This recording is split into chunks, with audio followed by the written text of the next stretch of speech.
Sir डिस्निल जो product है वो क्या है? पौधे में आजकल एक बहुत बड़ी समस्या है, इसका कोई सोल्यूशन नहीं ढूंढ रहा था। वो है मोज़ेक वायरस, वायरल डिजीज या वायरस रिलेटेड डिजीज। तो डिस्निल एक उसका सेफ और अच्छा सोल्यूशन है। अच्छा, तो डिस्निल के अंदर क्या कंटेंट क्या है उसके अंदर? डिस्निल में कुछ हर्बल एक्सट्रैक्ट्स हैं और कुछ माइक्रोबियल या जीवित जो माइक्रोबियल होते हैं उनके मेटाबोलाइट्स हैं, उसका कॉम्बिनेशन है। Okay sir. डिस्निल वायरस हम कब अप्लाई कर सकते हैं और कितना डोज रखना चाहिए? जो फसल पर वायरस ज़्यादातर आता है, जैसे कि पपीता, मिर्ची, क्यूकरबिट फैमिली में जैसे करेला, उन सब फैमिलीज में या ग्रुप में वायरस का आने का चांसेस ज़्यादा रहता है। उसमें पहली स्टेज वेजिटेटिव ग्रोथ की स्टेज से ही, जब इंसेक्ट कंट्रोल करने के लिए कोई भी पहला इंसेक्टिसाइड इस्तेमाल करते हैं, क्योंकि वायरस फैलता है इंसेक्ट के इन्फेक्शन से। उस समय पे 1.5 ml पर लीटर की डोज से, अगर नहीं आया है तो वायरस, और अगर वायरस आ गया है तो 2.5 ml की डोज से स्प्रे कर सकते सर डिस्निल वायरस को हम स्प्रे में ही यूज़ कर सकते हैं या ज़मीन में भी दे सकते हैं? हैं। केवल स्प्रे में ही यूज करना चाहिए डिस्टिल वायरस वाले प्रोडक्ट को, क्योंकि वो स्प्रे करके एब्जॉर्ब करके अपना इफेक्टिवनेस दिखाता है। सर डिस्निल वायरस का मोड ऑफ एक्शन क्या रहता है? कैसे काम करता है स्प्रे वैसे करने के तो बाद? वायरस को डायरेक्टली हम नहीं किल कर सकते। वायरस एक तरह से आरएनए और डीएनए के अंदर चला जाता है।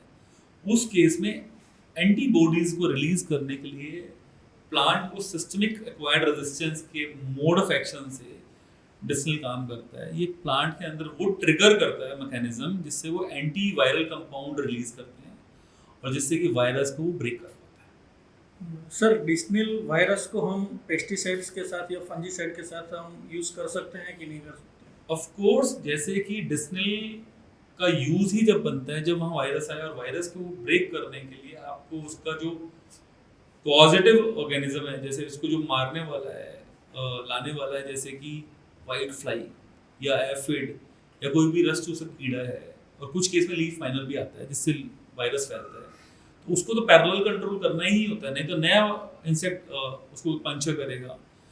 तो लगभग डिस्निल except for copper based product सबके साथ कंपेटेबल है।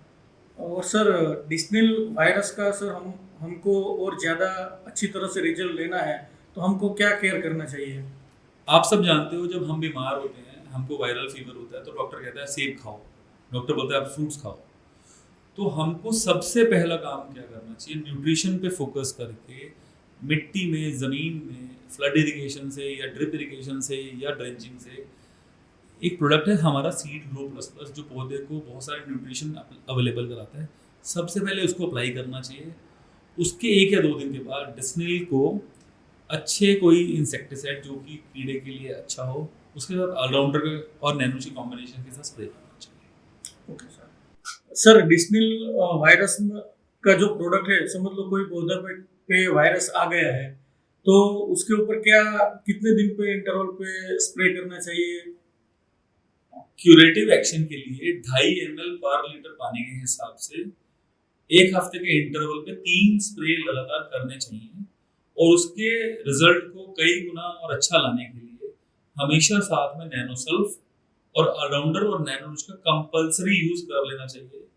ऐसे ऐसे किसान हैं जो बिल्कुल हताश हो चुके थे, पूरी की पूरी पौधे की इसको रोटावेटर चलाने की नौबत आ गई थी, वो भी प्लांट रिकवर हुए हैं।